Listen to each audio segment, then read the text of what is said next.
Sir Charles Spencer Chaplin. இது யாரு? நம்ம சார்லி சாப்ளின் தான். பின்னாளைய ஹாலிவுட் திரையுலகின் இமாலய பிம்பம் இவர்.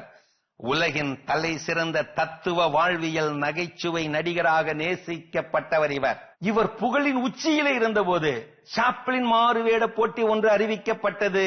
நூற்றுக்கணக்கானவர்கள் பங்கு பெற்றார்கள். அது பிரம்மாண்டமான போட்டி. அந்த பிரம்மாண்டமான போட்டியிலே ரகசியமாக யாருக்கும் தெரியாமல் சார்லி சாப்ளினும் கலந்து கொண்டார். அந்தோ பரிதாபம், அவருக்கே 3ஆம் பரிசு தான் கிடைத்தது. அத்தகைய சார்லி சாப்ளினது இளமை காலத்தில் வறுமை மிகுதியால் பள்ளி செல்ல முடியவில்லை.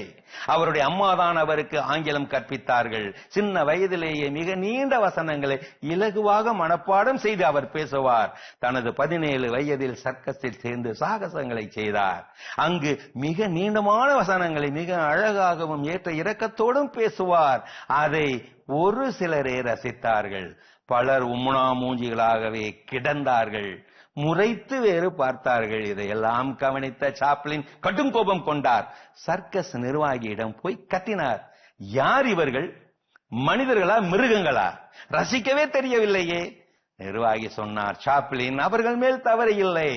அவர்களுக்கு ஆங்கிலம் தெரியாதே, எப்படி ரசிப்பார்கள்? பிறகுதான் ஒரு புது முயற்சியில் இறங்கினார் சாப்ளின். பாடி லாங்குவேஜ் என்ற மௌன உடம்பு மொழியை கண்டுபிடித்தார். பல பக்கங்களை கொண்ட நீண்ட வசனங்களை உடல் அசைவுகளால் முகபாவங்களால் செய்து காட்டினார். வார்த்தைகளின்றி, வாயு அசைவின்றி அந்த மௌன வசனங்கள் பெருத்த சத்தமாகி மெல்ல மெல்ல உலகமே ரசிக்க ஆரம்பித்தது. வயிறு குலுங்க குலுங்க சிரிக்க ஆரம்பித்தது.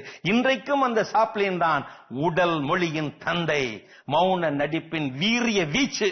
வசன மொழி ஆச்சரியப்படுத்தும் என்றால் மௌன மொழி வசப்படுத்தும். சத்தம் சத்தமாய் கொல்லும், மௌனம் மௌனமாய் வெல்லும். சத்தம் சாதிக்காததை சத்தமின்மையே சாதிக்கும். மௌனம் அது மொழிகளை விழுங்கிய பிரம்மாண்டமான வீரிய மொழி.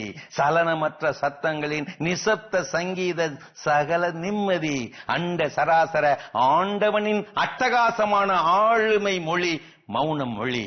எனது கதைகள் 1000 சொந்தங்களே, இந்த 10 சூழல்களிலே நீங்கள் அமைதி மொழி காட்டுங்கள், அமைதியாகிவிடுங்கள். அடுத்தவர் சொல்வதை கவனித்து கேட்கும் போது, உங்கள் வார்த்தைகள் தவறான அர்த்தத்தை வெளிப்படுத்தும் போது, நீங்கள் தகுதியற்ற விமர்சனத்திற்கு ஆளாகும் போது, முழுதாக ஒன்றை பற்றி பேச நேரும் போது, அளவு கடந்த கோபத்தில் இருக்கும் போது, நீங்கள் சொல்ல வந்த விஷயத்தை உறக்க கத்தியே சொல்லி ஆக வேண்டும் போது அமைதி மொழி காட்டுங்கள். உங்கள் வார்த்தைகள் நல்ல நட்பை தகர்க்குமேயானால், உங்கள் வார்த்தைகள் ஒருவரை துன்புறுத்துமேயானால், இன்று நீங்கள் பேசும் வார்த்தைகள் பின்னர் உங்களை தலைகுனிய வைக்குமே ஆனால், உங்கள் மௌனம் நீங்கள் பேசவிருக்கும் வார்த்தைகளை சிறப்பாய் செய்யுமானால், அமைதி காட்டுங்கள், அமைதி மொழி காட்டுங்கள். எனது மாதா டிவியின் சொந்தங்களே, அருமையான கதைகள் 1000 பகுதி பார்த்துட்டோம். இன்னைக்கான கதையும் சிந்தனையும் கேட்டாச்சு. அதோட சிறப்பான ஒரு விஷயம் பேசிட்டு இருக்கிறோம். வாழ்வில் பிறருடைய கோணத்தில், பிறருடைய இடத்திலிருந்து நாம் வாழ்க்கையை காண்பதற்கு செய்ய வேண்டிய செயல்கள்.